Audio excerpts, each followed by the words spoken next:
Hey, it's Captain Roger. Let's go for a walk. I was thinking, maybe I've overplayed Gideon's failure to walk with God.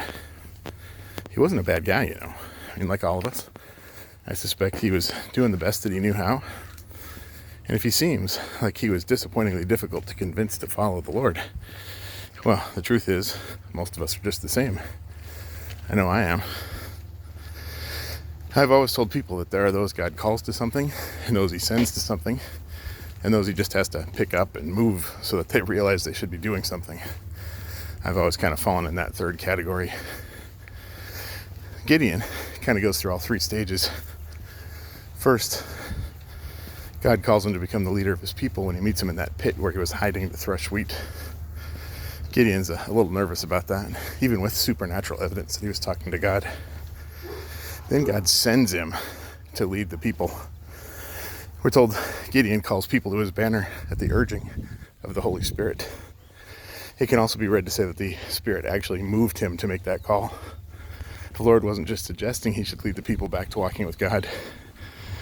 It's not really a suggestion at all here anymore. It's ascending.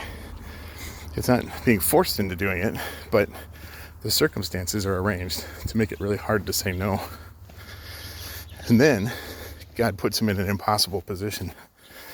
Tens of thousands responded to his call, but God has Gideon dismiss all but a handful.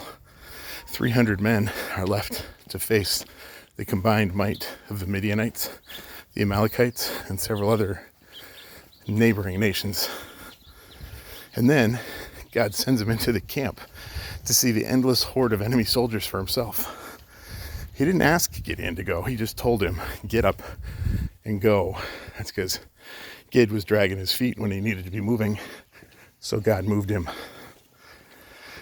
But he did offer him encouragement too, in the form of the enemy talking about the weird dreams they were all having about Gideon's army destroying them by the power of their God.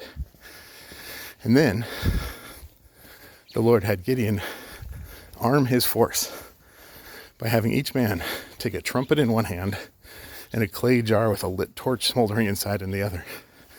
And they attacked by sneaking into the fringes of the camp, breaking the pots so that the torches would flare up, and then blowing blasts on ram's horn trumpets.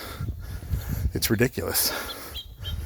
And yet, things that are impossible for people are possible with God.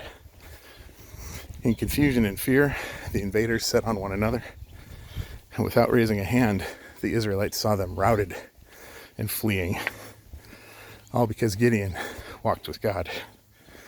See, when we walk with God, amazing things can happen. So that's something for you to think about as I try to finish this walk today.